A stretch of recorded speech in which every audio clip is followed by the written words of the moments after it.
Silver leaf बंगला। ये सिर्फ एक घर का नाम नहीं है, ये एक खौफनाक पहेली है। एक ऐसी पहेली जिसे सुलझाने की कोशिश में ना जाने कितने लोग हमेशा के लिए खो गए। तो चलिए आज उन लोगों के आखिरी डरावने पलों को एक साथ जोड़कर देखते हैं कि उस बंगले के अंदर आखिर हुआ क्या था।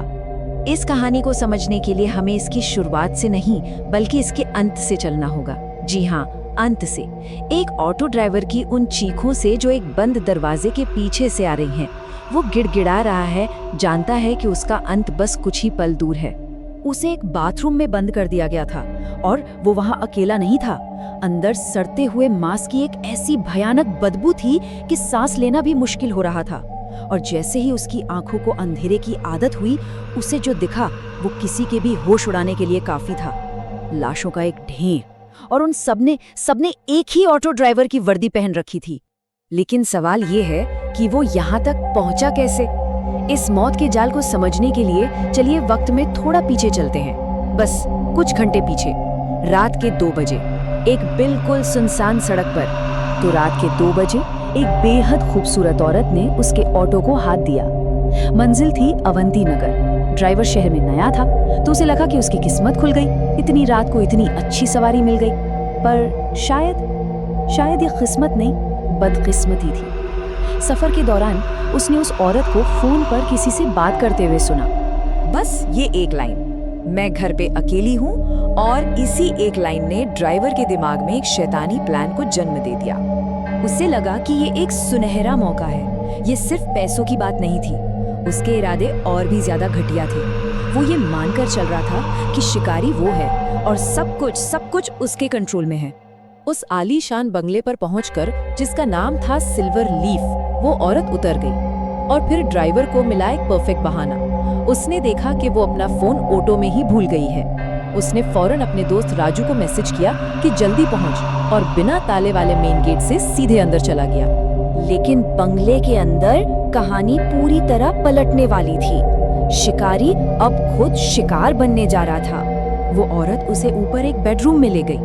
ड्राइवर ने बाथरूम से पानी चलने की आवाज सुनी और हाथ में चाकू लेकर इंतजार करने लगा।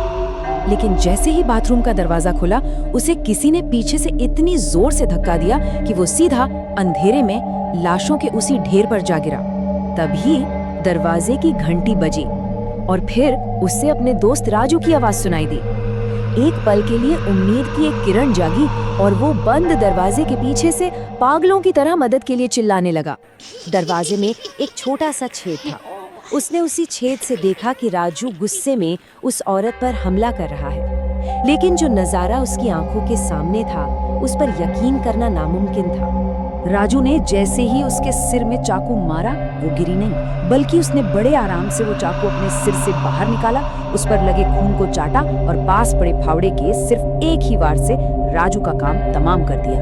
वो नाजुक सी दिखने वाली औरत अब एक राक्षस बन चुकी थी। और फिर जो हुआ, उसने ड्राइवर की बची खुची हिम्मत भी तोड़ दी। वो औरत राजू की लाश के साथ नाचने लगी। अब वो समझ चुका था कि उसका सामना किसी इंसान से नहीं बल्कि किसी ऐसी चीज से है जो इस दुनिया की है ही नहीं। पूरी तरह से फंसा हुआ और नाउमीद ड्राइवर को लाशों के उस ढेर के बीच कुछ मिला, एक डायरी। और इस डायरी ने एक ऐसे राज से पर्दा उठाया जिसने ड्राइवर के खौफ को और कई गुना बढ़ा दिया। उसे समझ आया कि वो पहला शिकार नहीं है, वो तो बस इस लंबी कतार में शामिल होने वाला सबसे नया नाम है। डायरी में लिखा था कि पिछले 3 महीनों से हर शनिवार एक ऑटो ड्राइवर गायब हो रहा था और उन सब में एक ही बात कॉमन थी, सबके खाली ऑटो इसी सिल्वर लीफ बंगले के बाहर मिलते थे। पुलिस ने जांच की लेकिन उन्हें कुछ नहीं मिला। इसीलिए महेश, जो एक पत्रकार था, खुद ड्राइवर बनकर सच का पता लगाने आया था। डायरी ने न सिर्फ उस भूत की पहचान बताई बल्कि उसके मकसद का भी खुलासा किया। उसका नाम था श्यामला देशमुख, इसी बंगले की मालकिन जिसकी हत्या कर दी गई थी। ये कोई अंधाधुंध कत्लेआम नहीं था, ये एक सोचा समझा बदला था। डायरी से ये साफ हो गया कि आज हमारा ड्राइवर जिस खौफ का सामना कर रहा है, वो श्यामला द्वारा सहे गए खौफ की ही एक भयानक परछाई थी। एक रात वो भी ऑटो से घर लौट रही थी जब ड्राइवर और उसके दोस्त ने उसके साथ वही सब किया जो ये ड्राइवर करने आया था, और उसे मारने के लिए उसे ठीक इसी बाथरूम के बाथटब में छोड़ गए थे। ये उस पत्रकार के आखिरी दिल दहला देने वाले शब्द थे। उसने ये सब अपनी मौत से ठीक पहले लिखा था। अब ड्राइवर के लिए ये डायरी जिंदा रहने का कोई नक्शा नहीं, बल्कि उसकी मौत का फरमान थी।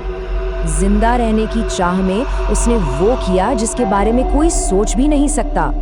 उसने मरे हुए लोगों का मांस खाकर खुद को जिंदा रखा और अगले शनिवार का इंतजार करने लगा।